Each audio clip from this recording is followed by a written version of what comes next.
Hey, yo, what is good, everybody? Welcome to your Monday workout. I have a guest today. Hi, my name's Melissa.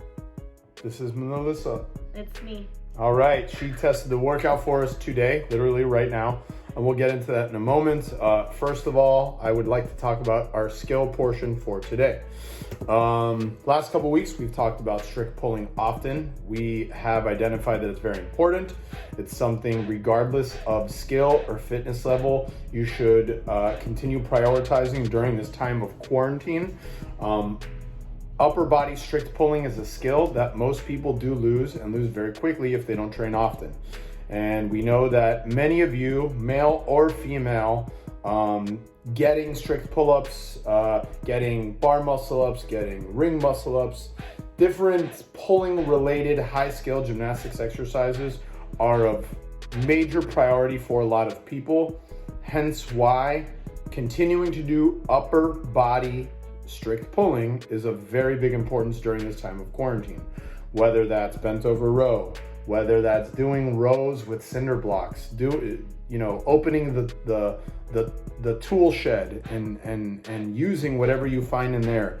Anything that is going to stimulate growth in the upper back muscles will help us stay close to that upper body pulling goal. Again, regardless of who you are. If you don't even care about doing a muscle up in your athletic career, that is totally okay. However, the upper body pulling strength is a fundamental part of fitness. So if you are a high level athlete looking to do multiple legless row climbs, or you are just trying to get your first strict pull up, they're both huge aspects of fitness, and that's why we're starting with them. So get creative, do not skip that, and understand why it's so important. All right, let's move on. So Melissa tested the workout for us today. I'm going to talk about a couple things. I'll talk about her results, and then I'll turn it over to her. So we've been doing single arm, single leg deadlifts often. And why? Well, first of all, many of us don't have barbells, so we don't have an opportunity to pull heavy weights off the floor. And just like we talked about with strict pull-ups, it's a fundamental piece of fitness. Now we can do squats and we can do push-ups, we can run, we can do all this body weight stuff all day. However, maintaining the strength and ability to continue doing deadlifts is a fundamental piece of the puzzle. So by doing them unilaterally or with one arm and one leg, what we are doing is we are patterning the deadlift fundamentally. What does that mean? So when we're doing these single arm and single leg deadlifts, we normally do them with a dumbbell and kettlebell. And when we do them with a dumbbell or kettlebell, we have the ability to send our hip back and shoot it straight down, which can help repattern the movement, if that makes sense to you guys. We talked about it last week that using dumbbells and kettlebells for deadlifts is very similar to using a trap bar. In a trap bar, the weights are centered right at our sides, which makes it easier to maintain the integrity of our spine and stay super, super duper upright. Now, doing this in a workout like this helps us do that. We've all seen people do really crappy deadlifts in workouts and their backs all hunched over. Using something like a dumbbell and kettlebell does, number one, cut the range of motion, especially if you're using kettlebells, but it also helps us keep our spine more upright. So that is the main reason why we're continuing to see them over and over, and we're not gonna stop. Okay, specific to this workout, like I said, you can use a dumbbell, you can use a kettlebell. Melissa used a 53-pound kettlebell, which is heavier than most. But what I think saved her on that was the fact that it was a kettlebell, so her range of motion was slightly less than if you're using dumbbells or using a barbell. Okay, now what should you use at home? As a guide, we posted 50 or 35 kettlebells or dumbbells. But again, some other options, you could do it with a sandbag, you could do it with a heavy backpack, you could do it with anything at home, if that's all you got, okay?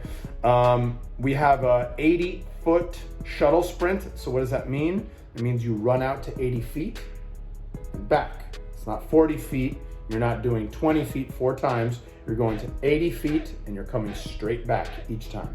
Okay, the last thing that I'll talk about is the importance of logging your results and keeping score. We're gonna talk about that again, probably tomorrow, because we got a big one tomorrow and keeping score is very important. But for today as well, today we're looking to pull 3 scores.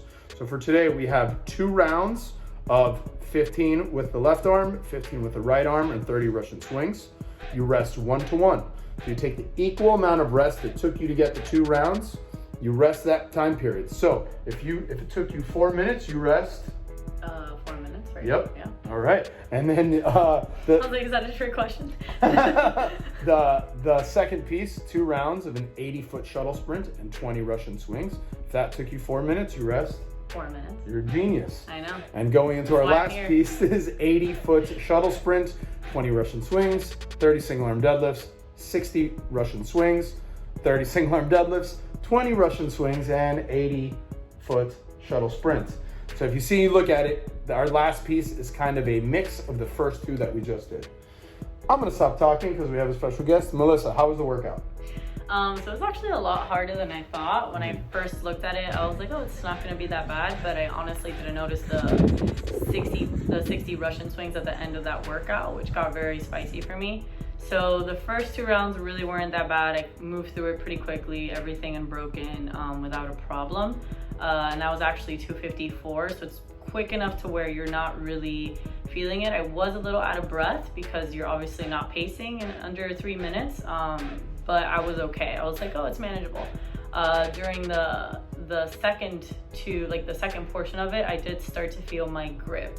That was quicker because the shuttle run is obviously going to be quicker than the 30 single arm deadlifts. So that was like a minute, what I got, like a minute something on that. So pretty fast. Yeah, let's look. Minute 57. Yeah, so I was pretty quick. But like I said, on the Russian swings, my grip did start to fatigue, and I'm going to attribute that to the 53-pound kettlebell that I was swinging. It did start to get kind of spicy for me. So during the last part of it, I did have to break it up a little more than I would have wanted to. So I didn't start, so I did the 80-foot shuttle sprint. The 20 Russian swings were unbroken. For the 30 single arm deadlift, my grip gives out a little faster on my left and on my right, so it was hard for me to go right into my left arm. And Danny pointed out something during the workout that you can see in my video. My hips weren't shooting back straight. I have a tendency of being a little more crooked on my left side, which makes the deadlift a little harder for me. So I did start to feel my hamstring and my glute on that side. So I would attribute that to like poor form on my part. I had to break that up into 2 sets. I think I did 20 and then I finished up with 10, which was a little difficult for me.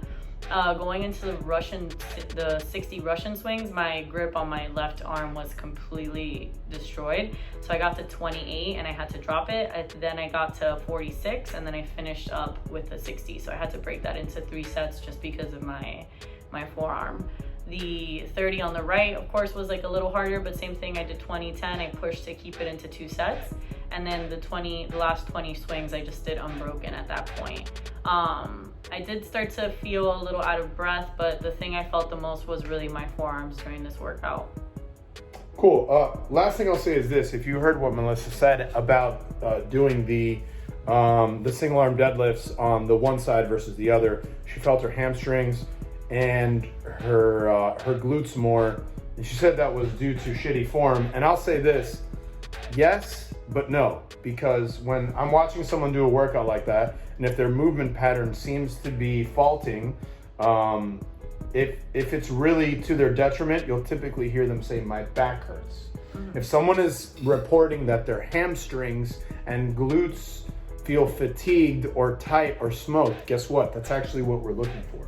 Right? We're not looking for back pain, but hamstring fatigue and lower back fatigue is okay after doing this many deadlifts and this many swings. I'm just pointing out that my right definitely felt a lot better than my left, and that could have been because of form, but that could also be that I'm right dominant. So it could be that my right side is just stronger. But I did feel difference when he pointed it out. It did feel better on my hamstring when I shifted, which honestly could also be that I was just fatiguing it in one position and then shifted position and it felt better after.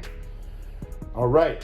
So last thing we'll say is do not skip your assistance work for today. Obviously, we did a ton of back work, a ton of hamstring work. So doing the assistance work will be very important for you guys today so you can recover and be set up for success for the rest of the week.